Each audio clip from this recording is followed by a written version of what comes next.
Okay, at this time, I'd like to introduce our main speaker, Peter from Oxnard.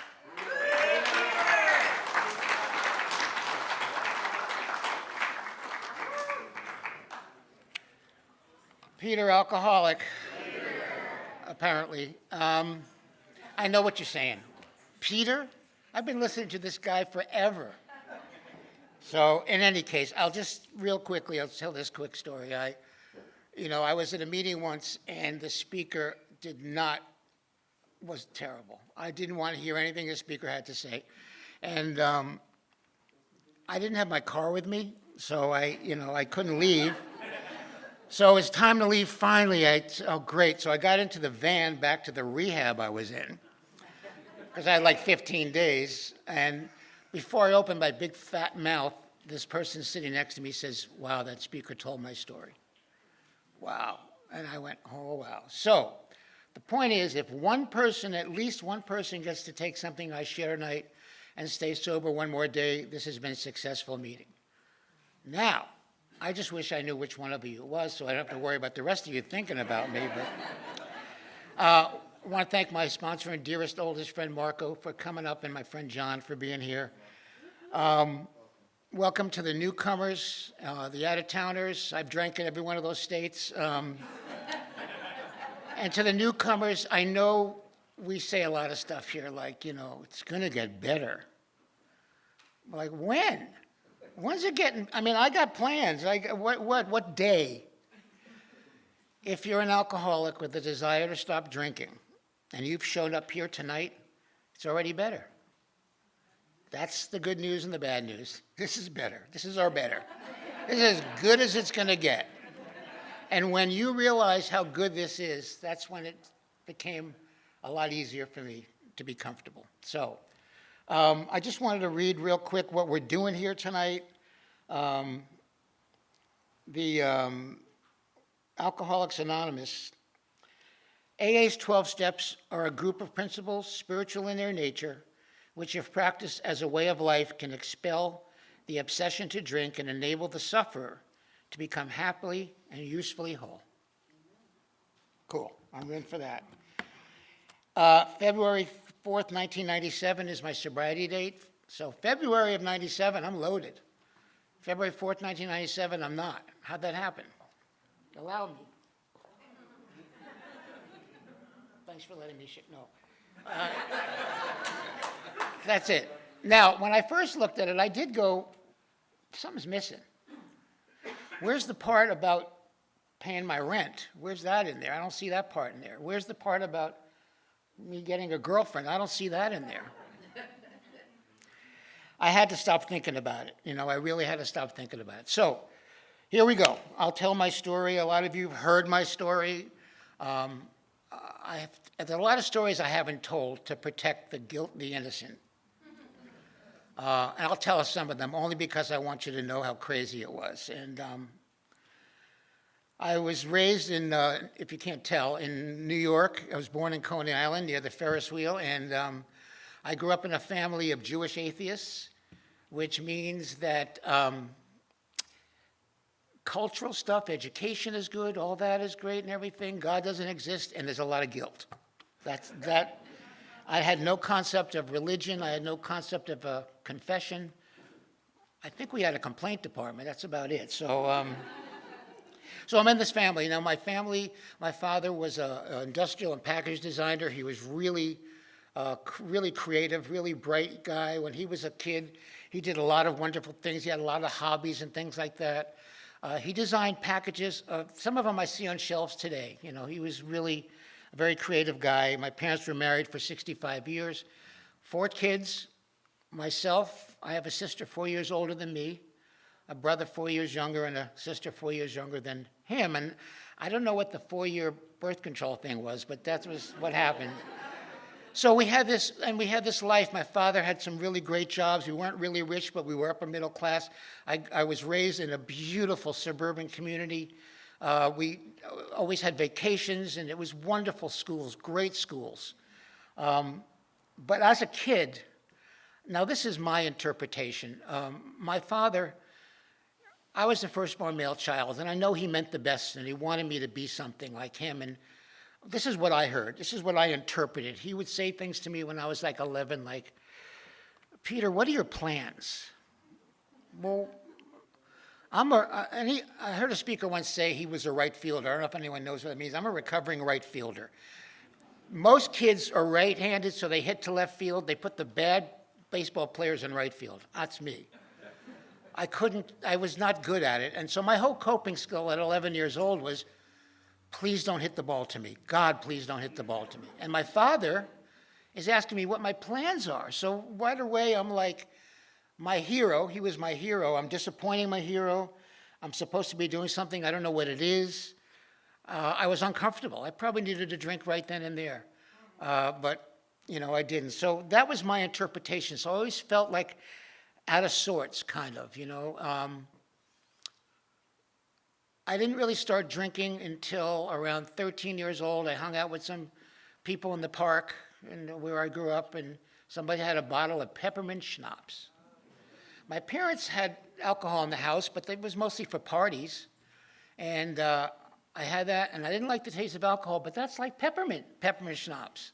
And I went down, and I'm not going to say that started everything, but I felt it. I grew up in the 60s. There was a lot of stuff going on, so I'm going to school. My grades, I'm a recovering underachiever. I got a C+ at best. It turns out that I had a little dyslexia. I didn't know that. So my grades were not very good, but I got by. Now my sister, 4 years older than me, is the valedictorian of her class, the lead in all the plays, master's degree from Harvard, an art history professor for 30 years at a wonderful university, and then there was me, So I always felt competitive and stuff like that I was disappointing people. But in any case, a lot of that, this was a great time. Some of you remember this, this was when FM radio started and rock and roll started and all these great bands and the Beatles and all that. And I remember when they landed. When they landed in New York, it was in ninth grade, they announced it over the PA system. The Beatles have landed. So this was a wonderful time. I loved music. I couldn't play anything. I tried. I took lessons. I couldn't do it. I couldn't catch the ball, and I couldn't play guitar. But I loved music. And so I used to go to New York all the time. We went to all the clubs and all the bands and all that, and it was great. Like I said, I graduated, and thank God. Where I grew up, everybody went to college. That's just what happened. It was instilled in our family, and it was in the neighborhood. We had great education. But I had these bad grades, but I managed to get into a special program at Boston University for underachievers. College of Basic Studies. If I did 2 years, did well, I would matriculate to the 4 years. So I got in there. It was wonderful. I got in there, and by now I'm smoking pot with the kids, but things are, who wasn't smoking pot then amongst my crew, So my parents drive me up to college, and I went downstairs to get the linen for the dorms I was in and everything, and then they were gonna drive back to New York afterwards. So we're driving around Boston, and this is 1967. So there's people with long hair. I had hair down to here. I'm wearing polka dot shirts and bell bottoms, and my father's saying, "Look at that guy. His hair is neat. But it's long." And I'm like, "What's going on?"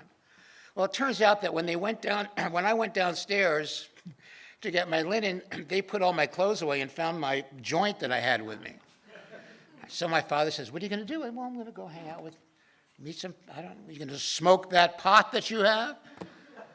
And my mother was my savior. No, leave him alone. Well, of course, the first thing I did was smoke that pot. And I loved living in Boston. It was the greatest. I didn't go to class all the time, but man, I got by. I managed to matriculate.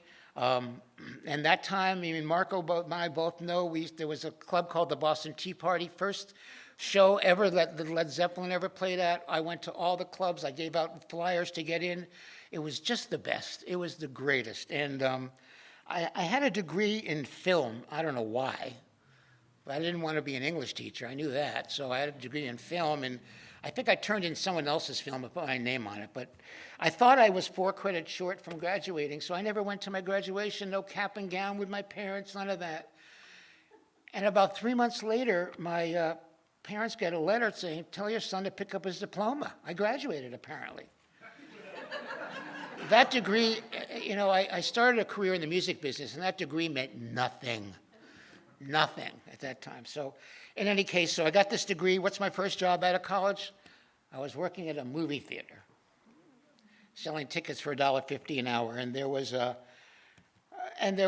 an art theater, they called it at the time, and there was a record store. Now, for you youngins, those are those big round black things with a hole in the middle of them. There was a record store there, and I think Mark and I both worked for this guy, and I worked there at the record store. And that started a 30-year career in the music business.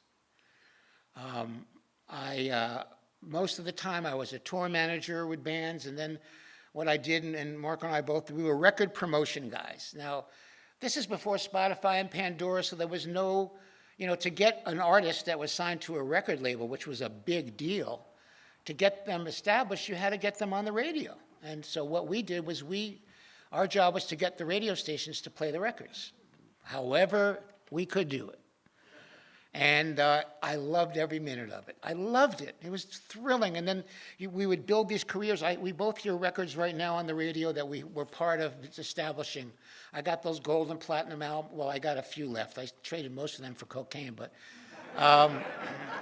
it was the greatest. It was great. And we would create these, we would break these artists, and then they would come to town, and they'd start playing a small club, and we'd get all the radio people in, and we'd start to make some noise, and people would call up for a request, and then they'd come back, they'd play a bigger, it was thrilling.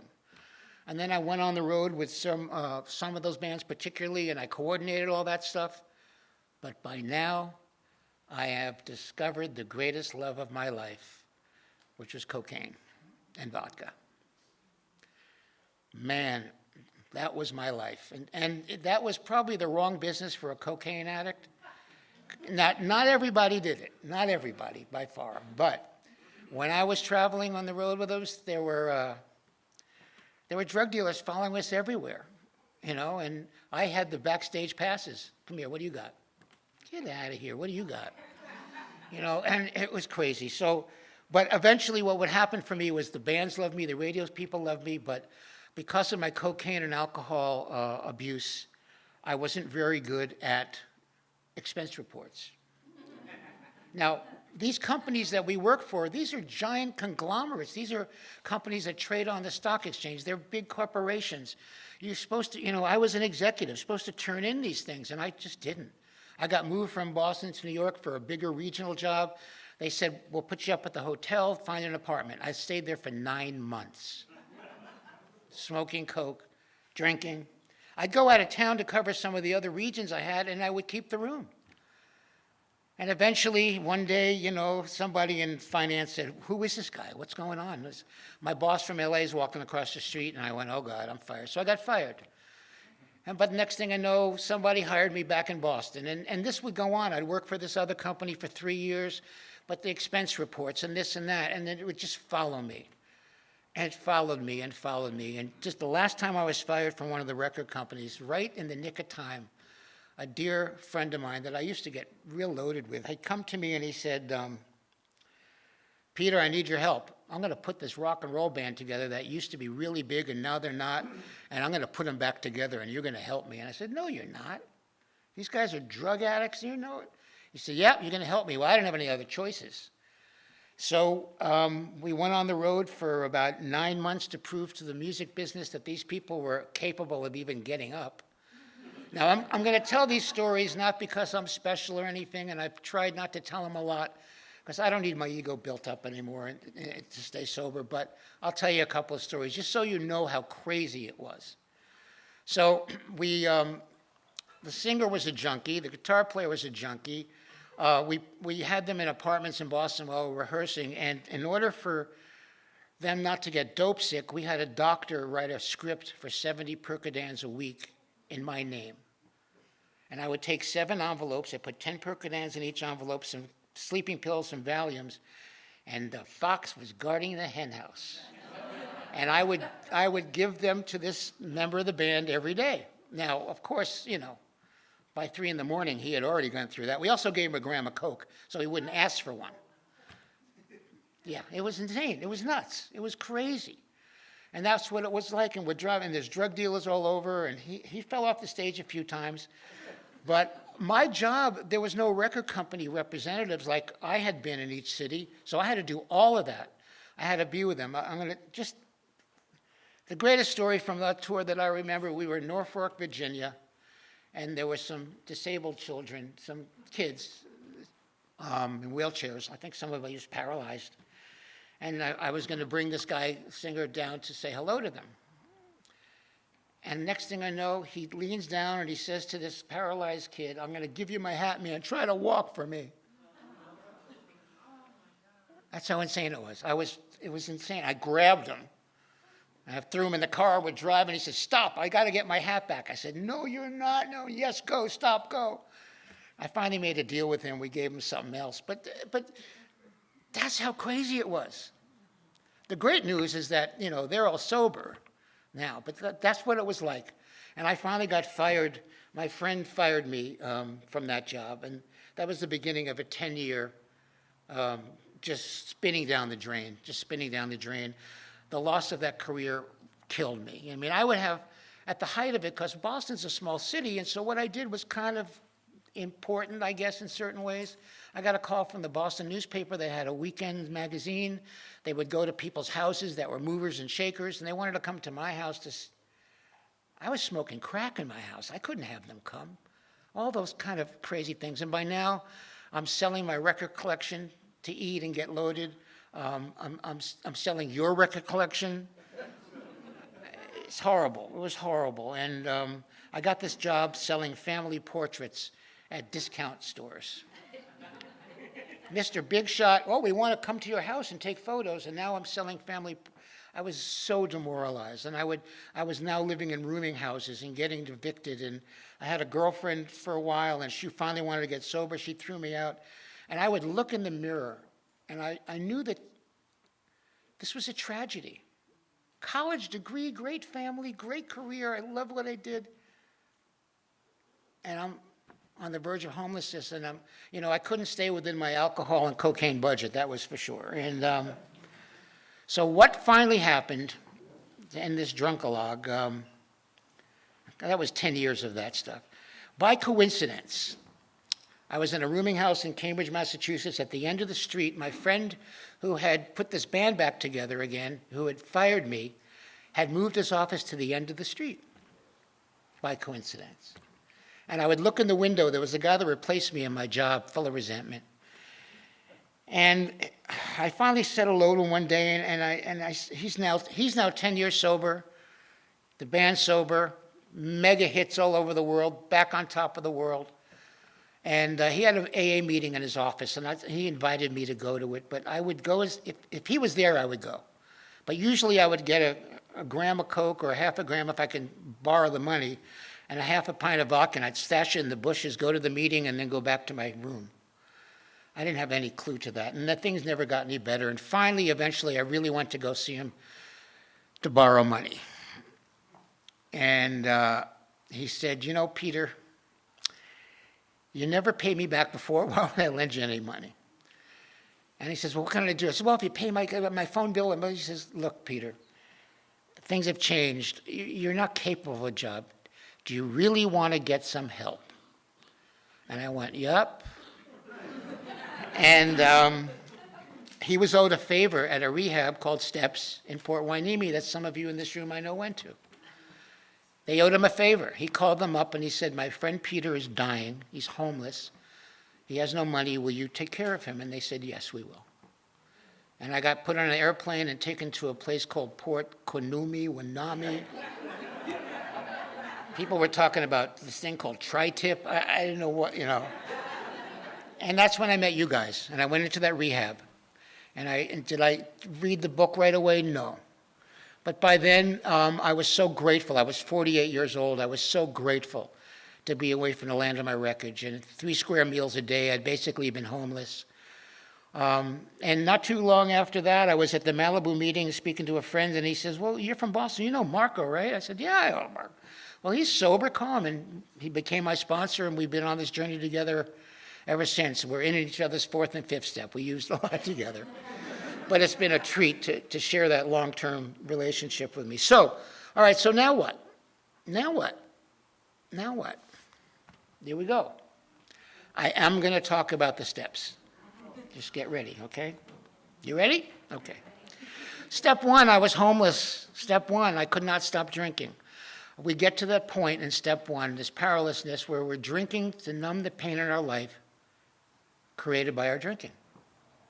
I get fired for being drunk at those record companies. I go right to our friend Charlie's house because he had the drugs and the booze. And he said, what happened? Did you get fired again for drinking? I said, yeah, man, I need a drink. That's the alcoholic insanity that we talk about in step two. I'm powerless. If the solution to my drinking problem is to have another drink, we're screwed. We're screwed. The book says no power, no human power could relieve us of this. It has to come from a higher power. So step one was pretty obvious to me. I had surrendered. I had really surrendered. My life was unmanageable because when I went to see my friend Tim to borrow money, he said, the words he said to me was, Peter, you sound like your life is unmanageable. Now, my girlfriend was unmanageable, my hair was unmanageable, but I heard that word and I knew I was unmanageable. So that was it. Now, step two, come to believe that a power greater than myself can restore me to sanity. I come from this atheist family. I mean, I want to be restored to sanity, but, and the sanity we're talking about in step two is alcoholic insanity. And we all know insane people who are not alcoholics. We know a lot of them, but that's what they're talking about, that I can drink again and it will be different. So I want to be restored to sanity, but I don't believe in any kind of God. But I'm desperate. And, I used to think, well, this God, make the Red Sea part or make the chair move, or I don't get this thing, old man in the sky, it's dumb. It's mumbo jumbo. But I was desperate. And I remember around that time, we watch the news. Some of you heard me share this. And there's, usually some place like Arkansas, there's a tornado. And they're interviewing this woman with a baby in her arm, and behind her is nothing but debris. And they said, well, what are you going to do? Is we're going to be all right because we have God. I said, man, you got to move. You don't need God. But what I really realized was that their faith in this thing that I thought was silly enabled them to have some sort of support, enough to get over the fear and the actual unbelievable fear and resentment that would come in a situation like that, that paralyzes us. It paralyzes us. So we don't do any work. So they can do the next indicated thing, which in their case is find shelter, call FEMA, whatever. So I said, okay, well, if I hallucinated that the cops were following me all the time, I'm going to make believe that there's a higher power that's going to restore me to sanity. I've been making believe for 27 years. It works great. Works great. Works great. So I was able to do that. Now, the third step. I didn't understand that. I remember, once asking someone in rehab, I said, this third step, turn my will and my life. And then, you got to let it go, let it go. Well, let me ask you. I need a job really bad. I got no money. But suppose I'm at a job, on my way to a job and I'm late and there's a red light and I'm missing, I'm going to be late. And how do you turn that over? What do you mean? He says, well, let me ask you a question, Peter. Where are you right now? I'm talking to you, dummy. Are you at a red light waiting for a job interview? No. Well, then shut up. Sit down. It just calmed me right down. It just did. The third step is the engine for me. It's the complete engine for me, because if you really turn your will and your life over in that situation, because what does it say next? Next, we launch on a course of rigorous action. Okay, you turn your will and your life over to me. We're going to overcome drinking because the goal is for you to be happy, joyous, and free. That's the goal. So we got to overcome the drinking. So next, we're going to launch on a course of rigorous action. Don't get scared if you're new. We're just going to give you a pen and paper. That's the rigorous action to start with. But so if I falter on any of the steps afterwards, all I have to do is go back to step 3, because what does step 3 said? My higher power says, dude, we made a deal. You made a deal with me. So the first inventory I did, Marco and I have been blessed. I'm going in October The gentleman that 12-stepped me started a men's retreat in East Dorset, Vermont, at Bill Wilson's birthplace. I know it, a little much AA, but I've been going there for a men's retreat for 27 years. We work all the steps. It's the home where Bill was raised. It's a nonprofit. You can stay there. It's a hotel. He and Lois are buried. It's an amazing place. I highly recommend it. But that was my first 4-step. And the 4-step, at first when I started the resentment list, I said, it's my fault. Everything's my fault. How can I be angry? And I was told to shut up, stop doing that 4th column, that last column, what's my part? Because this is the inventory. We got to know everything about you, even though it may seem silly. So I said, well, just write down everything that pisses you off. Don't worry about your part. Oh, okay, I could do that. I once had a sponsee that was, oh man, I'm so afraid of the 4-step. I can't start. I said, well, let's get the fear list out, and we'll write the first fear is fear of the 4-step. See if that'll start you. And it did. So I did my first 4-step, and I did the 5th step. I don't know if I got a white lightning then, but I started the action. I started the work. And the 4-step, we get to learn a lot from that. I've done many. I've done them annually at this retreat. Like the purpose for me in the 4-step is to get to see some patterns about when I put this all together, my fears, my resentments, all that stuff. And it turned out that I had a lot of women on there. Common denominator was I was falling in love with women who just want to be my friend. That caused me pain. I got to see that. But also, it's like, for instance, an example I used in the 4-step is Jim's on my 4-step. Why? I went to the truck, and he crashed it again. So then we look and we see, I'll be right there. And then we said, he's crashed it again.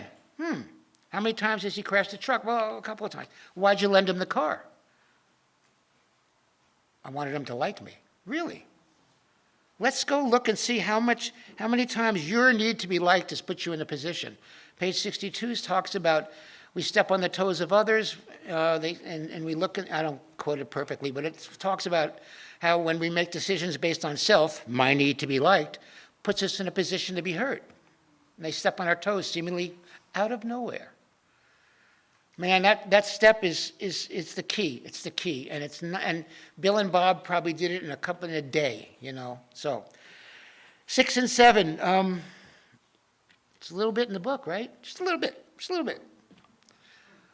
Defects of character, shortcomings. I have a friend, a gentleman named Fred Holmquist. He wrote The Ripple Effect. Drop the Rock, The Ripple Effect. He wrote, and he says the shortcomings we don't have enough of, love and tolerance, the defects we have too much of, greed, etc. There's been so many talks, well, Bill meant them both, who knows? But I also was told in early sobriety, I'm working on my defects of character, and I had an old timer who says, well, what do you mean you're working on it? Step 7 says, we humbly have these removed. We don't work, we're not going to be able to remove them on our own. So I think for me, this is just for me, the best that's come out of that is I know when they're coming up. I now recognize that I have defects of character. I have shortcomings. So when they come up, I go, oh yeah, that's that thing, that's that lying thing, that's this fear thing. And it gets better. It gets better the longer I stay sober. They don't rule my life, but they're there, but they don't rule my life. So, the A step, yeah, we're going to do the steps. By the way, we're doing a step right now. Just so you know, we're doing the 12-step right now. Feels good, right? The A step, 6 months sober before I went back to the land of my wreckage. So here I am in Oxnard, sober man. Shares well, people like him. I went back to that first men's retreat, and I was staying at a friend's house, and I went on a walk, and I went, oh my God, I owe that person money. I stored half my belongings in that person's garage. It all came back. I had made no amends. It all came back. It was very uncomfortable. And I know there were people that saw me there that went, did you see Peter? Yeah. Oh man, he looked great. I thought he was dead. Did he pay you the money he owed you? Nope. So I got back to Oxnard, and I wrote that list. I was a crackhead, so I had a lot of financial amends. But I wrote the list. I wrote the list, as far as I can remember, all the different amends. I put it on a shelf. I didn't get to it right away, but a coincidence happened. My first year, I think, on my way to the Malibu meeting, all of a sudden we went, wait a minute, there's a convention. The San Fernando Valley Convention is in Hollywood, in Burbank. Let's go there. So last minute, we go there.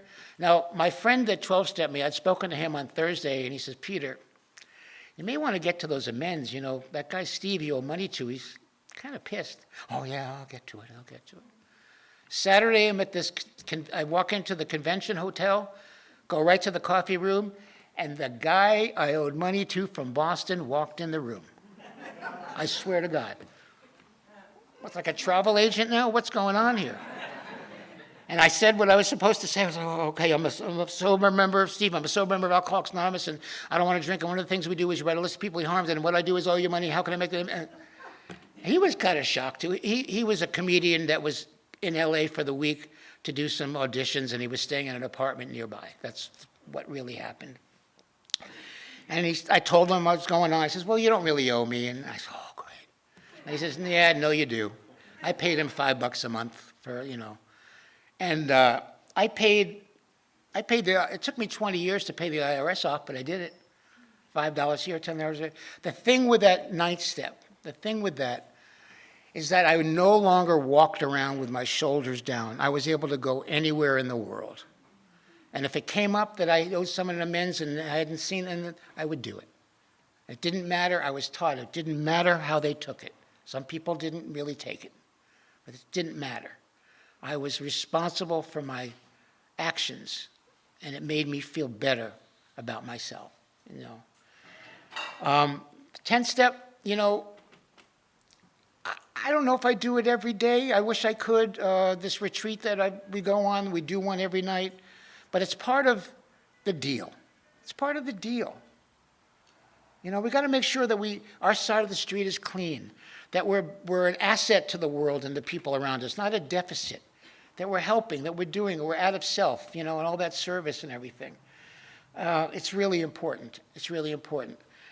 The 11th step, really, I spent so much time in the 11th step because I kept trying to recreate my music business career. It meant the world to me, and there wasn't none of that in Oxnard, I'll tell you that. There wasn't any rock stars needed babysitting or record companies. So what I did was, I am a recovering telemarketer, I must admit that. God, I hated those jobs. Oh, man. I used to go into the bathroom every hour and do the serenity prayer at those jobs. Because if I'm not willing to change my job, what can I change? My attitude. And I used to do that all the time, but. So a friend of ours, sober friend of ours, there was a convention every year for all the radio programmers and all the record company promotion guys and gals, and it used to be just a 4-day cocaine-a-thon, but they were having another one convention in L.A., and my friend, a sober guy, said, Peter, I'll get you in. So I made up a business card that out-of-work people make up that said consultant, and I went down there. And I saw people I used to know, and I saw bosses I used to have and all that. And because I'll tell you, I had bosses that used to come to me when a lot of people used to say this to me, what's wrong with you? Because I had bosses that said, Peter, we had plans for you.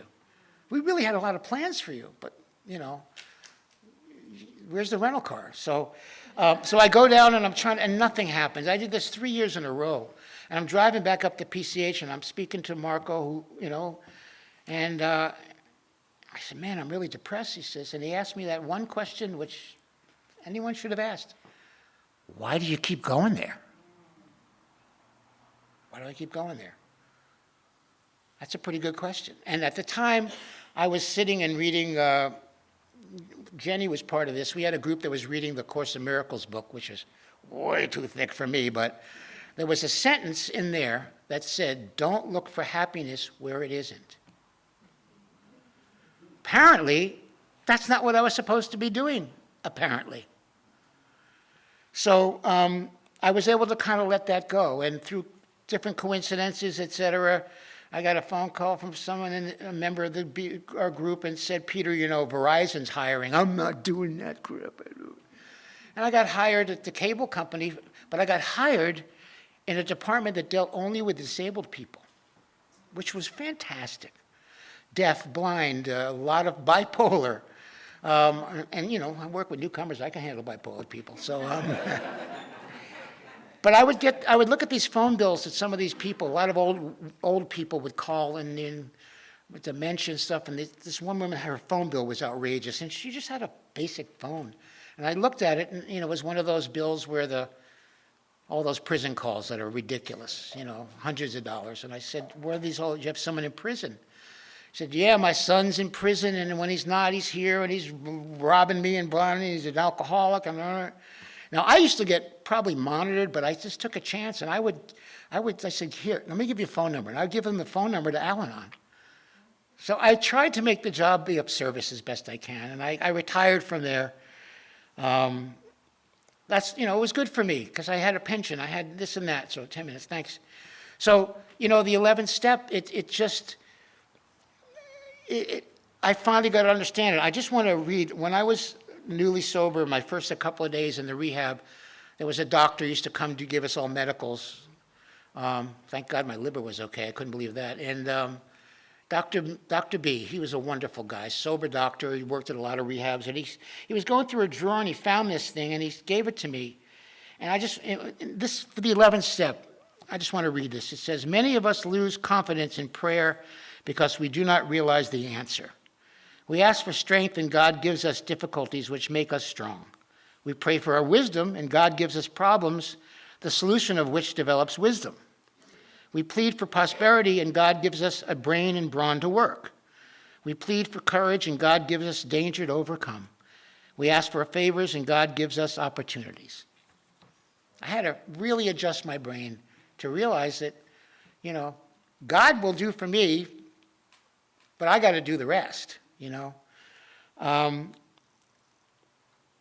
step, here we are, carrying the message. Try to carry the message of Alcoholics Anonymous to our best of ability. I early on hooked up with the people that were doing panels and stuff, and John has taken me to the prison so many times, and it was a little scary the first time in a maximum security prison, but it's been thrilling, you know. And I'll tell you a real quick story. One time, my friend Lyle called me up and he said, we're going to do a panel. Where we go? Oh, we're going to Simi Valley. I said, okay, great. I think I had about 4 years sober. Going to Simi Valley, and I said, great. So we go to Simi Valley to pick up a guy and then drive 2 hours into the work farm at the Padres Forest. And we get there, well, I can't get out of the car. We get there, and, you know, there was one of these trustees, you know, didn't look like me. He had the Bermuda, the white socks and the tank top and the shaved head, and then they brought us in, and I'm like, oh, man, I can't relate. And I did a little prayer. I got out of the van, and I said, God, let me sound like Bruce Willis and not Woody Allen, please. Please.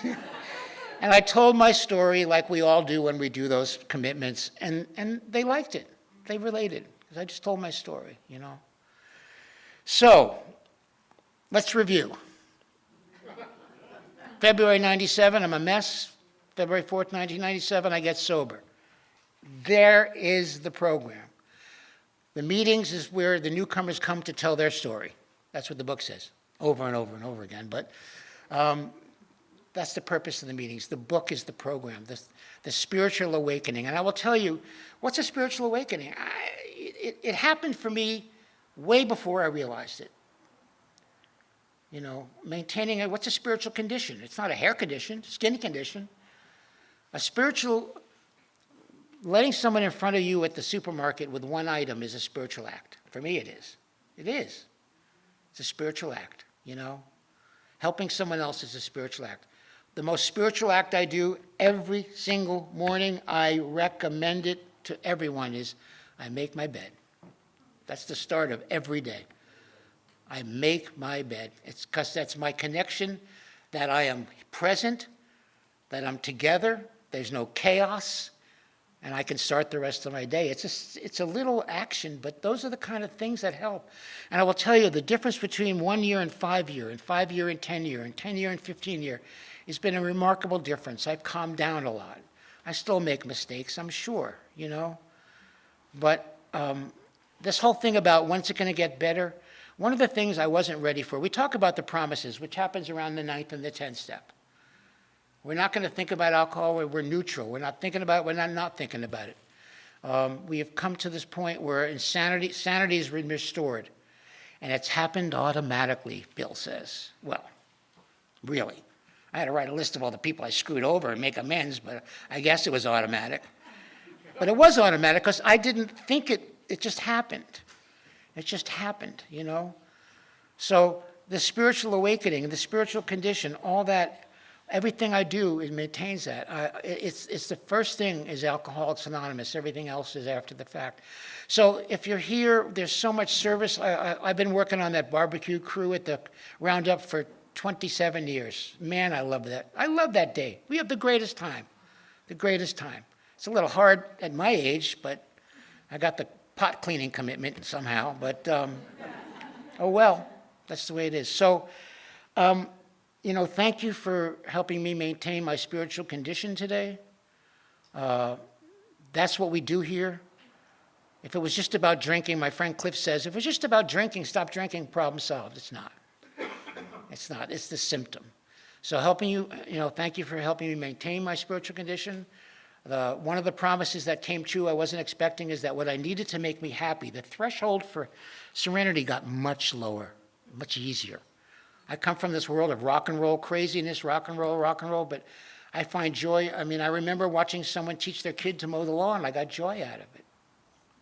I'll take that. So, we've all been here. No one's had a drink. Thank you for letting me share, and have a nice day unless you got other plans.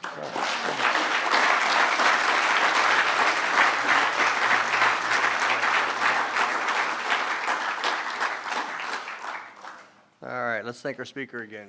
Thank you.